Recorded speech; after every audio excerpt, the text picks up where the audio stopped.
네, 할렐루야. 네, 오늘 금요기도에 올라오신 여러분 주님의 이름으로 환영하고 축복합니다. 우리 옆에 계신 분들이 서로 인사하겠습니다. 한 주간 잘 지내셨습니까? 반갑습니다. 예, 4층에도 또 우리 방송실에도 우리가 수요예배도 실시간 영상을 송출하지만 수요예배는 많이 시청하지를 않더라고요. 그래서 또 대신 우리 교회는 금요기도회가 뜨거운 교회이고 해서 영상적인 부분이 아직 좀 미미한 부분이 있긴 하지만 그래도 함께 하고 싶은 분들이 계실 것 같아서 오늘 처음으로 시범적으로 금요기도회를 송출을 하고 있습니다. 오늘 또 가정에서 또 출타 중에 혹은 휴가 중에 또 함께 보시는 분들 있을 텐데 그곳에 하나님께서 함께 하시기를 간절히 원합니다. 그리고 금요일에는 얼마나 차가 막힙니까? 가장 많이 차가 막히는 가운데서도 이렇게 원근각지에서 함께 해주셔서 진심으로 감사드립니다. 하나님께서 여러분들의 수고를 아실 줄로 믿습니다. 오늘 저는 혼돈의 시대에서 라는 제목으로 말씀을 드리고자 합니다. 요즘 우리는 코로나19로 인한 혼돈의 시대를 살고 있습니다. 수많은 확진자와 그리고 사망자가 아직도 속출하고 있고 이로 인해 교육과 문화, 종교, 생활 전반이 언택트, 비대면 접촉 시대로 변화하고 있습니다. 과거 세계적인 팬데믹이 있었는데 그때는 세계가 교회의 현존을 원했지만 현재는 세계가 교회의 부재를 원하고 있는 아주 정말 어려운 시대를 우리는 살고 있습니다. 거기다가 세계는 물과의 싸움 중에 있습니다. 특히 중국과 일본 그리고 우리나라와 북한 지역은 물폭탄을 맞고 있습니다. 조금 전만 해도 전라도 광주 시내에 한 하천이 지금 넘치고 있습니다. 우리나라만 해도 비로 인해 많은 인명피해와 재산 피해를 오늘 입고 있습니다. 또한 이스라엘에 우리가 잘 알고 있는 이 중동 지중해 해안에 있는 이스라엘 바로 그 북쪽 두로와 시돈 지역이라고 하는 바로 이 지역, 옛날에는 페니키아 제국이라고 불렀던 현재는 레바논이라고 하는 이 나라의 이 해안지대에 한 수도가 있습니다. 이 수도의 이름이 베이루트인데 폭발이 일어났습니다. 영상을 보니까 첫 번째는 자그마하게 그래도 적지 않게 폭발이 일어나더니 잠시 몇 초 후에 정말 온 지역까지 폭발시키는 큰 폭발의 영상을 보았습니다. 100명 이상이 죽고 4,000명 이상 부상을 당했습니다. 어마어마한 이러한 피해들이 전 세계적으로 일어나고 있습니다. 참으로 온 세계는 혼돈의 시대 속에 있습니다. 그리고 우리 교회는 참으로 어려운 시기를 겪고 있습니다. 우리가 살고 있는 이 시대, 혼돈의 시대이고 그리고 마지막 시대입니다. 다들 이렇게 얘기합니다. 주님이 곧 오실 것이다. 그래서 그들은 오신다 하다가 오시지 않을 거다라고 했습니다. 하지만 때가 참에 예수님은 분명히 오셨습니다. 사람들은 얘기합니다. 종말의 시대가 2000년 지났는데 예수님이 언제 오시느냐 하면서 아니란 생각들을 가지고 있을 텐데 초림의 예수님이 때가 참에 오신 것처럼 재림의 예수님은 도둑같이 오실 것입니다. 그러므로 우리는 깨어 있어야 할 줄로 믿습니다. 우리가 이 시대를 어떻게 살아야 할지, 특별히 이 언택 시대에 우리가 살고 있는 이 가운데 교회는 어떠한 자세를 취해야 하는지 참으로 고민이 아닐 수 없습니다. 그래서 오늘 베드로전서 4장의 말씀을 가지고 이 혼돈의 시대 속에서 우리가 어떻게 살아야 하는가를 생각해 보고자 합니다. 첫째는 정신을 차리고 근신하고 기도해야 합니다. 따라서 하겠습니다. 정신을 차려야 합니다. 7절 말씀을 좀 보시죠. 7절 말씀을 보시면 만물의 마지막이 가까이 왔으니 이 시대의 상황을 얘기합니다. 그러므로 첫째 너희는 정신을 차리고 근신하여 기도하라 라고 말씀합니다. 여러분 정신을 차리고 또 근신하고 또 기도하라 이 세 마디가 되어 있는데 저는 이것을 한마디로 이렇게 요약을 했습니다. 깨어 있어야 한다. 요즘 7월 말에 있었던 가장 큰 이슈 가운데 요즘 이슈가들이 너무나 많으니까 이슈 가운데 하나는 월북 이슈였습니다. 들어보셨습니까? 월북 이슈. 3년 전에 탈북을 해서 우리나라에 온 한 20대의 청년이 있습니다. 어떤 사건을 저질렀는지 모르지만 탈북을 했습니다. 우리나라를 벗어나 다시 북한으로 갔습니다. 그런데 그가 어떤 죄를 저질러서 우리나라에 살기 힘들어서 갔느냐보다 더 중요한 것은 그가 탈북하는 이 과정 가운데 우리 해병대에 CCTV에 7번 잡혔습니다. 근데 7번 잡혔는데 그 한 번도 우리 군이 발견하지 못했다는 것입니다. 우리 군이 모르는 탈북의 코스를 한 월북자는 알고 있었다는 거죠. 기가 막힌 일입니다. 기가 막힌 일이에요. 그만큼 우리 군이 안일하다는 것입니다. 경계 근무가 허술했다는 증거이고 정신이 해이해졌다는 증거입니다. 오늘의 본문은 베드로 전서입니다. 누가 썼습니까? 베드로가 썼습니다. 예수님의 최고의 제자, 수제자 중에 3명의 제자 가운데 탑 제자. 하지만 그는 누구보다 이 글을 쓴 베드로는 선줄로 알고 넘어져 본 사람입니다. 실패해 본 사람입니다. 안일해 본 사람입니다. 근신하지 못하고 자만해 본 사람입니다. 깨어있지 못하고 잠들어 본 사람입니다. 겸손하지 못하고 교만해 본 사람입니다. 그래서 예수님을 부인하고 예수님을 버렸습니다.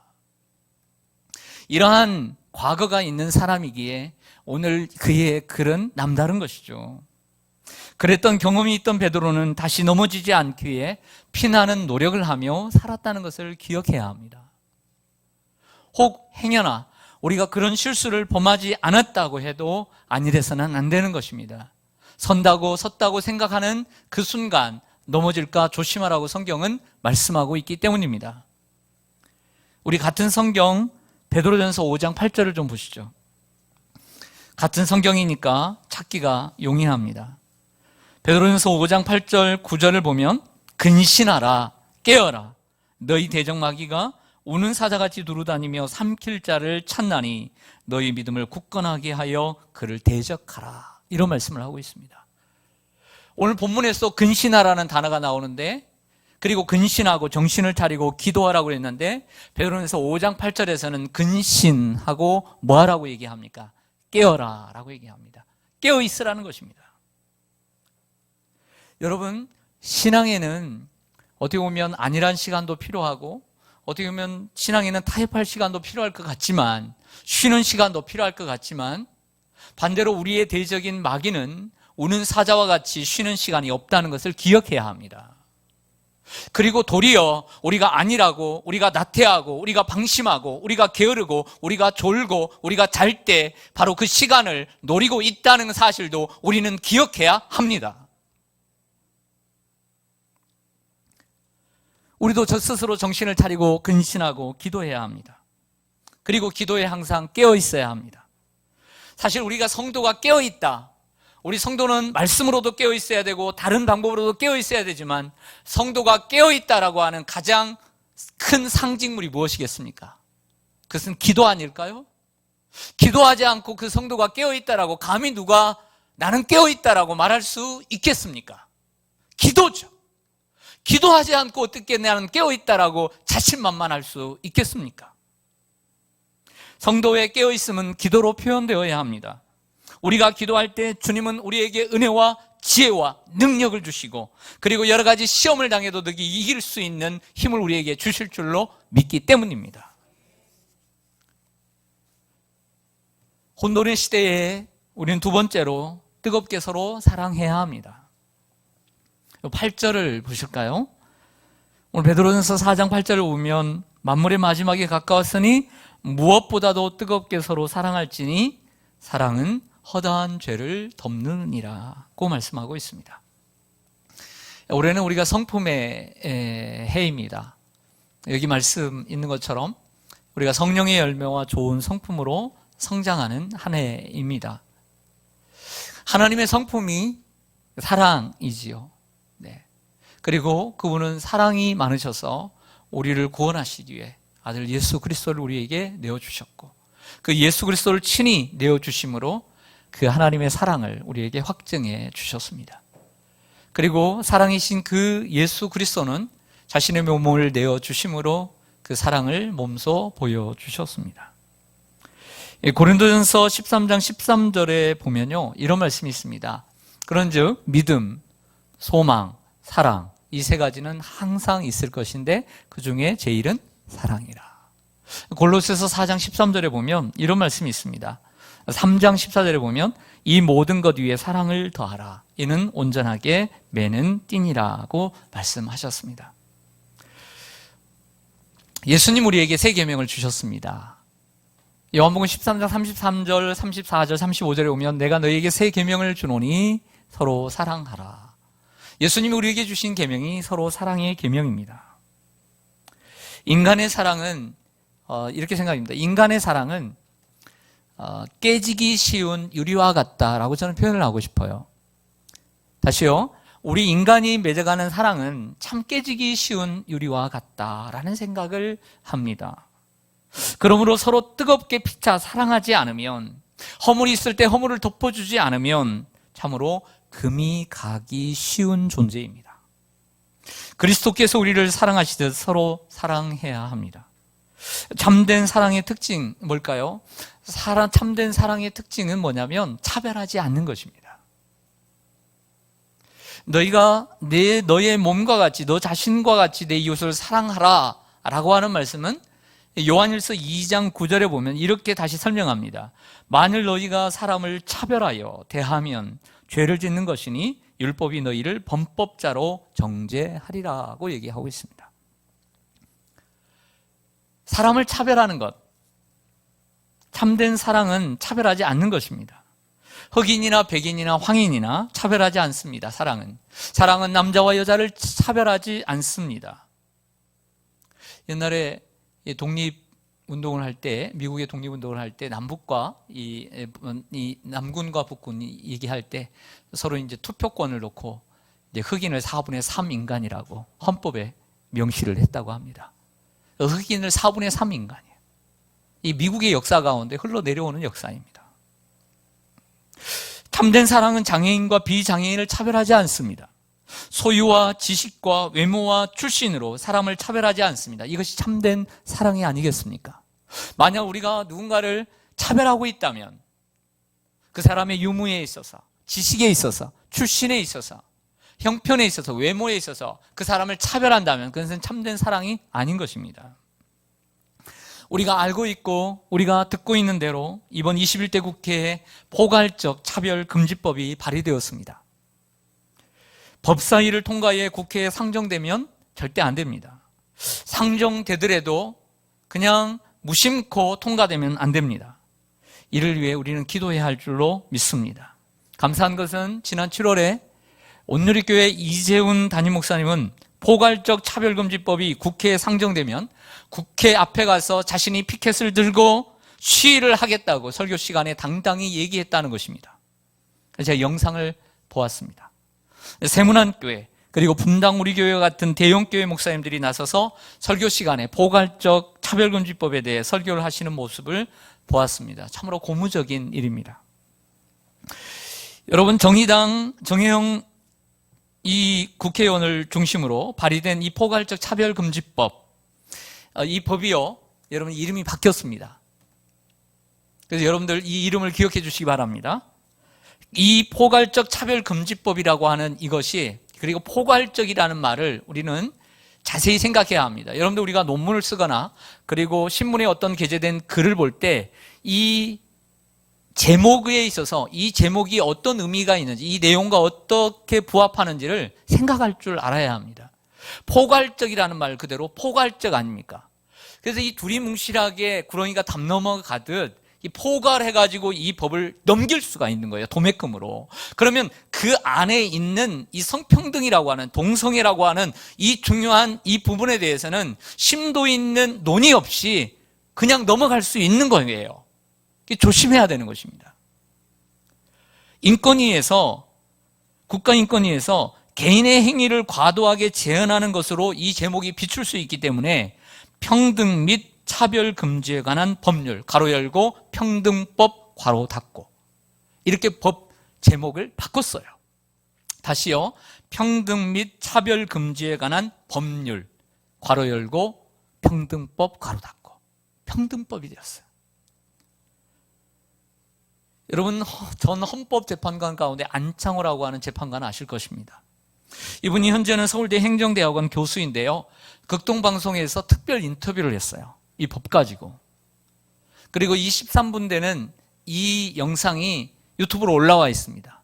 오늘 교육자들과 그리고 제가 같이 공유를 했습니다. 그리고 학생들에게, 청년들에게, 그리고 알릴 수 있도록 제가 얘기를 했습니다. 정말 너무너무 정확하게 헌법, 법 전문가로서 너무나 정확하게 얘기를 하고 있습니다. 구체적인 얘기를 다 할 수 없고요. 첫 서두에서 했던 이야기를 제가 좀 인용해 보고자 합니다. 큰 틀에서 이 포괄적 차별금지법은 세 가지 큰 문제점이 있다. 첫째는 우리 국민의 자유와 기본권에 대해서 제약하는 바가 크다. 두 번째, 차별을 금지한다고 하지만 종국에 가서는 실질적으로 역차별을 초래할 수 있는 법이다. 세 번째, 우리 헌법이 추구하고 있는 공공의 가치와 공동 선에 대하여 허물 수 있는 소지가 큰 법이다 라는 지적을 합니다. 그러면서 이 법은 성적 지향자들에 대한 특혜와 특권을 주는 법이 될 가능성이 크다. 그들에 대한 특혜와 특권이라는 거예요. 도리어 우리가 그들 당연히 사랑해야 합니다. 차별하지 말아야 합니다. 우리가 차별하자는 얘기가 아닙니다. 그런데 그들에 대해서 비판할 권리를 빼앗는 것이 차별금지법인 것입니다.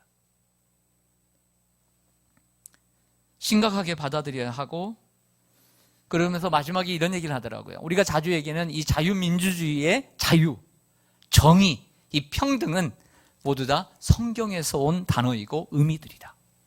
우리는 이 자유, 평등, 정의라고 하는 것이 성경에서 하나님으로부터 왔기 때문에 우리는 자부심을 가져야 되고, 그리고 이 세상 가운데 이 성경적인 가치관과 이 가치가 전파되어야 된다라고 역설을 하고 있습니다.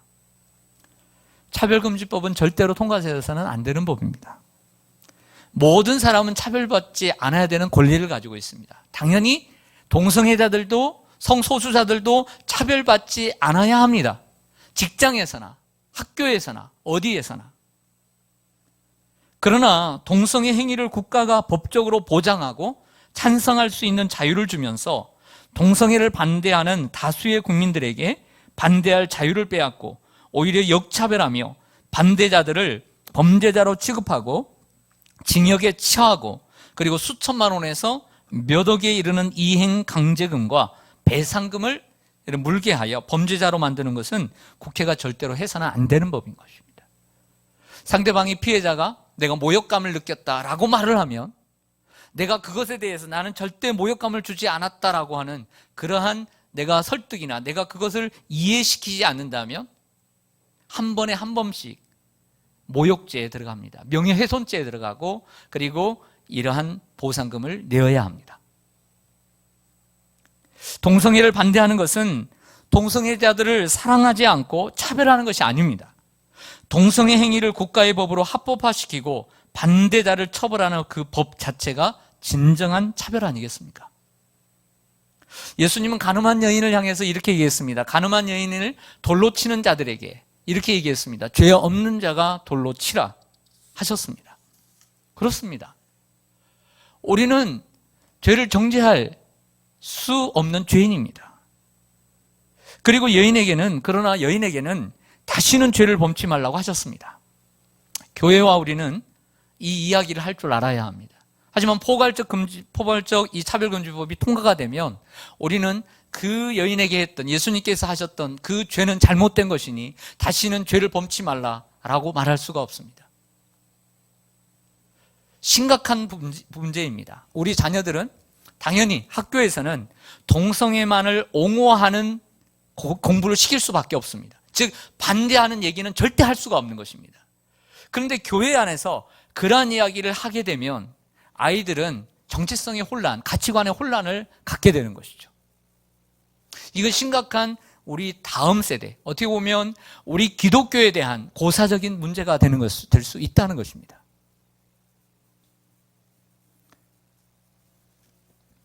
감사한 것은 이제 많은 시간이 흘러서 그리고 지금은 21대 국회에 들어오면서 4번에 걸쳐서 17대, 18대, 19대, 20대를 거쳐 이제 21대 4번, 20대 빼놓고 4번 이번에 발의가 됐는데, 이제사 그래도 수고하는 분들이 계셔서, 정말 수고하는 분들이 계셔서 지금에서 이제 한국교회가 다 같이, 또 한국교회뿐만 아니라 참된 인권을 생각하는 모든 국민의 다수들이 다 같이 여기에 동참해야 될 줄로 믿습니다. 사랑의 또 하나의 특징은 허물을 덮는 것입니다. 사랑은 차별하지 않는 것이고, 사랑의 특징은 허물을 덮는 것입니다. 오늘 말씀에 그 말씀을 하고 있습니다. 여러분, 사람은 누구나 잘못을 행합니다. 죄 없는 자가 없습니다. 실수를 범합니다. 죄를 지키도 합니다. 그러나 주님은 우리의 죄를 용서해 주셨습니다. 그러므로 우리는 서로의 허물을 용서하고 덮어줘야 합니다. 여러분, 우리가 그 남의 허물을 덮어주지 않으면 그 관계가 정말 유리와 같습니다.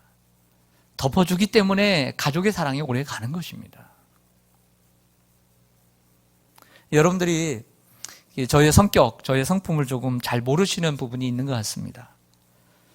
과거의 일을 너무 마음에 두지 마시길 바랍니다. 무슨 얘기냐면, 저의 과오든 여러분들의 과오든 마음에 너무 많이 두지 마시기 바랍니다. 여러분이 과거에 어떤 잘못을 했어도 현재가 중요합니다. 지금의 모습이 중요하다는 것입니다. 제가 알고 있는 여러분들의 과오, 그렇게 크게 생각지 않은 사람이라는 얘기예요. 여러분들 현재가 중요하다는 말씀을 하고 있는 것입니다. 과거의 과오 가지고 평가하지 않습니다. 오늘의 마음의 자세가 중요한 것입니다. 지금의 모습이 중요한 것입니다. 지금 내가 어떤 마음을 가지고 신앙생활하고 교회 생활을 하는지가 중요한 것입니다. 여러분들이 가끔씩 저를 오해하는 것 같습니다. 저는 과거를 보는 것이 아니라 오늘을 봅니다. 주님도 그러시지 않을까요? 주님이 과거에 우리의 그 실수와 실패만을 볼까요? 그러니 너무 과거에 연연하지 마시고 오늘 하나님 앞에서 또 사람 앞에서 살아가기를 간절히 원합니다. 셋째로, 이 혼돈의 시대 가운데 우리는 서로 대접해야 합니다. 9절 말씀을 좀 보시죠. 9절 말씀을 보면 서로 대접하기를 뭐 없이 하고 원망 없이 하고.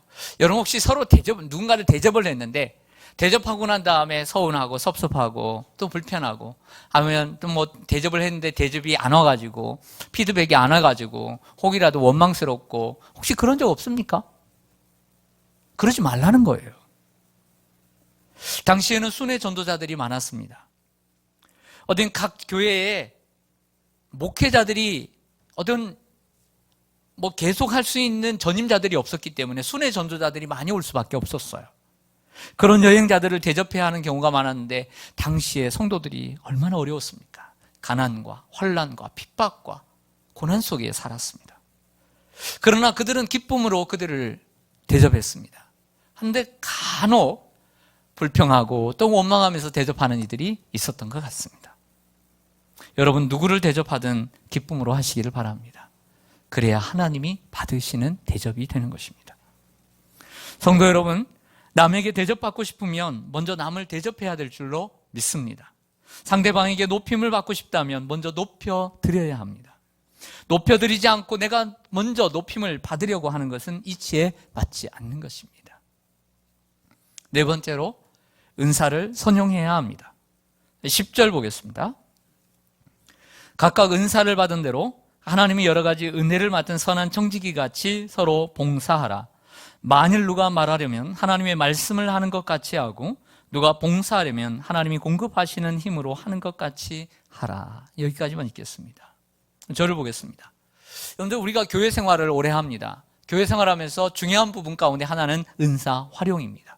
즉, 내 재능, 내 은사에 맞게 내가 필요한 곳에, 그리고 내가 잘할 수 있는 자리에서 그 역할을 감당해 가는 것, 대단히 중요한 것입니다. 이번 주 목요일 새벽에 저도 이제 교육자들이 2명이나 휴가를 가니까 두 분이 이렇게 힘들고 애쓰는데, 그래서 저도 한 번도 안 빠지고 또 하려고 노력을 했습니다. 근데 목요일날 새벽부터 얼마나 비가 많이 내리는지, 바람이 얼마나 부는지. 그래서 제가 나갔더니 몇 명이 왔냐면 8명이 왔어요. 8명이. 그래서 제가 생각했어요. 누가 왔느냐를 생각했어요. 먼저는 설교자가 왔어요. 설교자는 와야 될 거 아니에요. 마스크를 좀 쓰고 있어도 눈은 좀 웃어주세요. 웃어주세요. 누가 와야 된다? 설교자. 그리고 항상 자기 자리를 잘 지키고 계시는, 언제나 변함없이 우리 관리 집사님. 비가 오나 눈이 오나 항상 그 자리 잘 지켜주시고, 관리 집사님. 그리고 설교자가 아닌 한 분은 돌아가면서 운행을 해요. 우리 남자, 우리 부목사님과 전사님이. 그럼 와야 돼요. 근데 이번에 2호차, 3호차 한 분도 안 타셨더라고. 마침 새벽에 회오리 비가 내리는데요. 비가 어떻게 내리냐면 바람처럼 내려요. 바람처럼. 그래서 이 미래관 1층 있잖아요. 주차장. 그 속으로 들어와요. 비가. 와, 그런 비예요. 그 다음에 누가 오시는, 우리 한 권사님. 한 권사님은 더 오래됐죠. 그 자리 지키는 게 사명이에요. 그리고 하나님 앞에 또 헌신하고 작정하신 권사님 한 분. 근데 나머지 2분이 남았어요. 3명이 남았죠. 2분이 누구냐면 여자 전사님이 한 분은 발열 체크를 하고 한 분이 합니다. 근데 사실 이것을 시킬까 말까 고민을 했어요. 오늘 좀 설교 좀 길게 갈게요. 이해하세요? 11시까지 갈지도 몰라요. 근데 끝나는 시간이. 근데 생각해요. 우리처럼 정직하게 한 교회가 얼마나 있을까? 우리 새벽에요. 전사님들이 30분 먼저 와가지고 발열 체크 계속 서 있어요. 의자도 없어요. 30분 동안 서 있어요. 그래서 제가 그랬죠. 한 45분부터 하세요. 그랬더니 30분 전에 오시는 분들이 계시대. 그래서 어쩔 수 없이 30분 전에 해야 된대. 그럼 어쩔 수 없다고 30분 전에 오라고. 그리고 한 분은 이제 이름을 적는 거예요. 근데 2분을 맡겼어. 한 분 권사님, 김은혜 권사님하고 김양숙 집사님 맡겼는데 그분들이 그 일을 맡아서 오신 거예요. 그 비바람에. 야, 그래서 제가 생각해요. 사명이란 무섭다. 뭐라고요? 사명이란 무섭다. 이처럼 무섭다. 그 비바람에. 나중에 제가 김양숙 집사님은 너무 멀어서 제가 못 찾아드렸습니다. 근데 김은혜 권사님을 생각을 못한 거예요. 가깝다고 생각했는데. 근데 5층에 가서 30분을 기다려, 너무 무서워서 30분을 기다리다가 간신히 집에 갔대요. 근데 한 명이 누구냐면 담임 목사예요. 담임 목사가 왜 왔느냐? 수고하는 부교육자들도 기도하려고 왔지만 그래도 담임 목사니까 이 비바람에 교회에 뭔 일 없나. 제가 생각했어요. 저보다 더 안 빠지고 오시는 권사님들이 많으십니다. 너무 감사해요. 저보다 더 많이 출석하세요. 그런데 저는 어쩌다 1번, 2번 빠지는데, 근데 이분들 한 번도 안 빠진 분인데 이번 목요일 날 빠졌어. 근데 그때 예수님 오시지는 않았어요. 근데 사명을 맡은 분들은 왔더라는 거예요. 할렐루야. 와, 내가 이거 얼마나 느낀 줄 알아요? 맞아요, 맞아요. 사명이라는 겁니다. 그러니까 여러분, 사명을 맡으세요. 사명을 가지세요. 사명이 있어야 믿음이 자라는 거예요. 네. 자리가 그 사람을 만들어주는 거예요. 저는 그래요. 우리 중직자들 세우고 난 다음에 100명이 넘지만 하나님께 그렇게 기도해요. 너무 많이 장로님 세운 거 아닌가? 너무 많이 권사님 세운 거 아닌가? 하지만 저는 이렇게 믿어요. 하나님, 자리가 사람을 만들 줄로 믿습니다. 하나님, 다 이름값 할 줄로 믿습니다. 저는 그렇게 기도해요. 하나님, 자리가 이 이름값 할 줄로 믿습니다. 여러분, 제가 동기 목사님들과 함께 90일의 동기 목사님께 저번에 하도에서 안양에 이렇게 풋살장을 만들어가지고 족구 한번 하자고. 그래서 왔어요. 그래서 아는 분도 있고 모르는 분도 있고 한 8명, 9명 모였어요. 그 4명, 4명씩 족구를 하는데 제가 처음에는 이제 앞자리에 섰습니다. 앞에 2명, 뒤에 2명 서잖아요. 그러니까 앞자리에 섰는데 제가 잘 못하겠어요. 그리고 남들이 보더라도 처음 본 분들이 저분은 참 족구를 못하는구나. 이렇게 보였어요. 1세트를 졌어요. 그런데 2세트 넘어가면서 제가 뒷자리로 나갔어요. 전방이 있고 후위가 있잖아요. 그랬더니 내가 보여요. 내가 공을 자주 만지고 우리 팀이 이겼어요. 다들 얘기합니다. 목사님 그 자리네. 여러분들이 축구를 할 때도 자기 자리가 있는 것입니다. 여러분들 야구할 때도 1번부터 9번까지 아무 자리나 세우는 게 아니에요. 감독이 1번부터 9번까지 중요한 자리에 그 사람을 세우는 거예요. 교회도 여러분들의 은사에 맞게 여러분들이 정말 기쁘고 그리고 공동체를 살릴 수 있는 자리에 있어야 교회가 생기가 있는 거예요. 할렐루야. 여러분의 자리는 어디입니까? 저에게는 두 아들이 있습니다. 5만 원 낼 거 생각하고 이야기를 합니다. 내 얘기하면 5만 원 내라고 그랬는데 자기 얘기하면 오늘 이름은 거론하지 않으니까 돈을 안 내려고 합니다. 어릴 때부터 감사하게 조용하게 교회를 다녔습니다. 친구들하고 학교에서도 교회에서도 싸우지 않고 갈등하지 않고 참 다닌 걸 참 감사하게 생각합니다. 그렇다고 특별히 잘하는 것도 없습니다. 하지만 감사한 것은 요즘 올해인데 얼마 한두 달 전인데 교회에 다 와 있대요. 그래서 교회에 와 있냐? 그래서 하나는 여기 있고 하나는 지하에 있고 그래요. 왜 있는 게 큰애는 한 중고생에게 드럼을 가르치는 거예요. 드럼을 가르쳐서 시간 약속을 내서 일주일에 한두 번씩 재능 기부를 하는 거예요. 그리고 또 막내는 베이스 기타를 또 다른 학생에게 또 재능 기부를 하는 거예요. 특별히 잘하는 건 없어요. 하지만 자기 애가 가지고 있는 것을 기쁨으로 재능 기부하는 모습을 보면서 얼마나 기뻤는지 몰라요. 돈 안 줘도 되겠죠? 네, 저 돈이 없거든요. 우리 중고등부는 10여 년 전부터 참 감사한 전통이 생겼어요. 선배들이 배워서 후배들을 가르치는 거예요. 그래서 자기가 바라기만 하면, 원하기만 하면 어떤 학기든 무엇이든 배울 수 있는 그런 좋은 교회가 우리 교회예요. 할렐루야. 어찌 제 아들만 그러겠습니까? 제 아들보다 훌륭한 자녀들이 참 많습니다. 어떤 20살 청년은, 이름을 공개하겠습니다.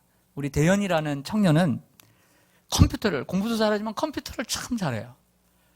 그래서 제 컴퓨터 정말 오래됐는데요, 쌓이면 이게 버려줘야 되잖아요. 이게 포맷이라고 하는데 밤새가지고 포맷 다 해주고요. 우리 교육자실 컴퓨터 한 교육자가 그렇다니까 자기 정말 쉬는 이틀 동안 그 포맷 해가지고 다 섬겨주고요. 이런 기부를 해요. 얼마나 감사한지 몰라요. 여러분 잘 아시겠지만 우리 종혁 친구는 집이 평택이에요. 평택에서 수요일날 저녁에 청년부 기도회가 있는데 그때 오죠. 엊그저께 봤어요. 수요예배 끝나고. 오늘 오죠. 요즘은 새 소식반이 없어서 너무 감사해. 내일은 안 와요. 그때는 왔을 텐데. 그리고 또 주일날 오죠. 어디에서? 평택에서. 몇 명의 친구가 평택을 갔대요. 집을 가봤대. 그러니까 가본 것하고 안 가본 건 천지 차이인 거예요. 걔가 왔다 갔다 하는 것하고 내가 한번 갔다 오는 건 천지 차이인 거예요. 우리 백경삼 우리 청년부 회장은 서초구에서 경찰입니다. 치안을 담당하죠. 금천구는 참 조용해요. 그쪽 동네 시끄럽습니다. 왜 그쪽 동네 살려고 하는지 모르겠어요. 그런데요, 여러분, 쉬는 날이면 수요 기도에 나오고, 오늘 금요일 날 나오고, 주일 날 나오고, 우리 청년들 보면서 참 감동이 됩니다. 어찌 그 청년들 뿐이겠습니까? 자기의 자리에서 그 일들을 감당합니다. 베드로는 은사를 두 가지로 구분합니다. 하나는 가르치는 일, 그리고 봉사하는 일. 하나는 말하는 것, 하나는 봉사하는 것. 그러나 무엇을 하든지 하나님의 말씀을 하는 것 같이 하고 또 하나님이 공급하시는 힘으로 하는 것 같이 하라고 말씀합니다. 우리의 모든 사역이 예수 그리스도의 십자가의 은혜와 공로를 통해 하나님께 바쳐질 때 범사의 예수 그리스도로 말미암아 하나님이 영광을 받으시게 될 줄로 믿습니다. 참으로 우리는 혼돈의 시대에 살고 있습니다. 일할 때 우리가 깨어있지 않으면 정말 안 됩니다. 그리고 하나님께 지혜를 구하고 함께 공동체를 세워가기를 간절히 소망합니다. 기도하겠습니다.